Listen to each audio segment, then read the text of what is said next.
Jane McCall and the Twilight Stacks. Chapter 13. The Girl.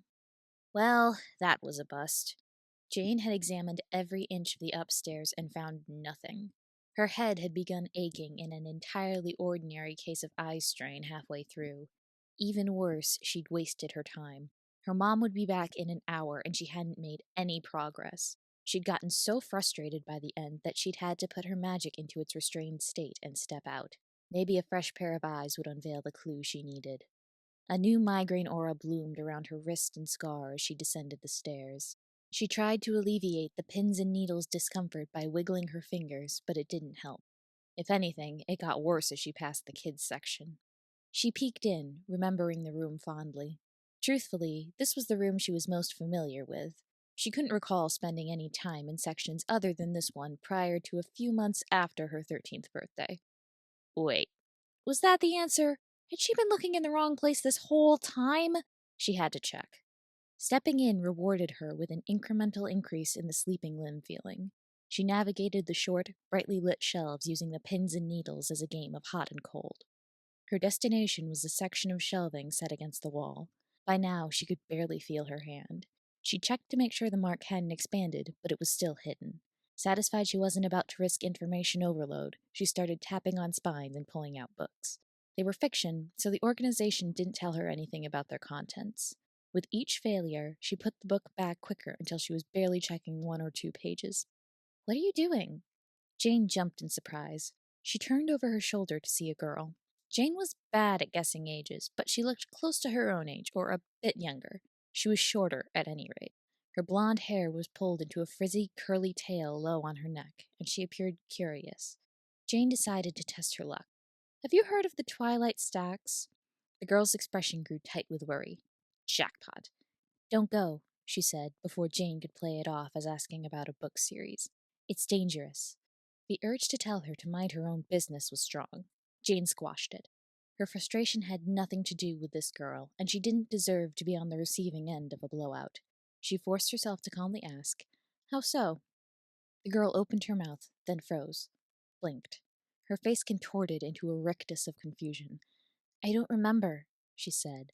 As though admitting it had opened the floodgates, she started to tremble. Her hands came up to either side of her head and clawed at her scalp. "Why can't I remember?" "Oh dear." Hey. Jane moved to put her body between the girl and the rest of the room. She laid one hand on the girl's upper back and pulled her wrist away from her head with the other. "Calm down." "My memories are missing!" She looked up at Jane. Her eyes were wide and wild, shining with tears that had yet to fall.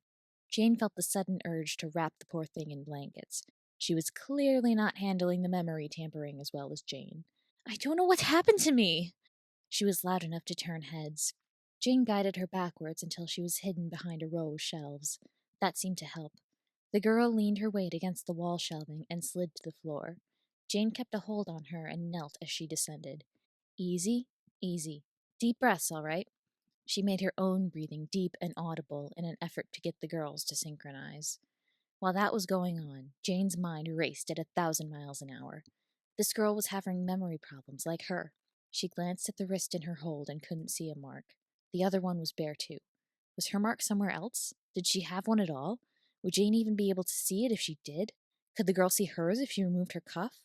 A second set of questions was competing for space alongside the first. Why did the girl think the stacks were dangerous? What did she know that Jane didn't? Had Jane made a deal with the devil for her own safety?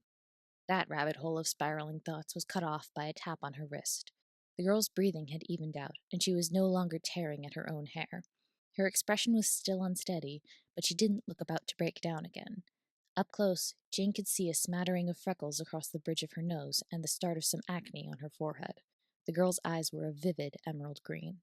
Registering that detail made Jane realize how close to the other girl she was, and she scooted back until she bumped into the shelf on the opposite side of the aisle. They were still close, but not uncomfortably so. "Are you feeling better now?" she asked. The girl pursed her lips and nodded. "I'm sorry." "Don't be. It's a freaky realization. I was at home when it hit, so I could process in peace." Jane thought they were both handling the situation commendably, all things considered. "You mean, you too?" The hope in her eyes could be used as a weapon. It was almost worse than Jess's begging expression. Jane couldn't lie in the face of it. She nodded. I think we're missing the same set. Don't try to find them. You'll get escalating headaches and flashes of single images or impressions. Trust me on that, she added in a rush when the girl's eyes narrowed in concentration. Her subsequent wince and how her hands came to rub at her forehead told Jane everything she needed to know. She couldn't blame her, though. Jane would have done the same. I warned you. What did you get? She asked. How a dog feels when you push it away from a chocolate bar. Ow! All right, don't force yourself. Jane stood up and considered the shelves across from her. The tingling hadn't faded, though it had been pushed back by all of the excitement around the girl. I'm going to find answers, she said, only half focused on the girl. I appreciate the warning, but I have to do this. She raised her hand and the tingling increased. Why? The girl got to her feet and came to hover at Jane's shoulder. Jane gave her a glance, but let her stay. If being near another person helped her recover from her shock, Jane wouldn't be cruel. I may owe someone a favor, and that person needs help, Jane told her. Her fingers trailed along spines, this time using the pins and needles as a guide. When the sensation eased up, she switched directions and came to rest on an older book on the lowest shelf. Plus, I'm curious. That's it? She sounded offended. That's it, Jane said. It wasn't, but the stranger didn't need to know her tragic backstory. She examined the book as a distraction. It seemed familiar, though she couldn't say how, and she would bet good money that the wear on the edges, cracks in the spine, and creeping mildew stain weren't there the last time she'd seen it. She couldn't get any more details. Her eyes wanted to slide off it. She slid a finger between the top of the book and the shelf and tried to pull it out. It stuck. What?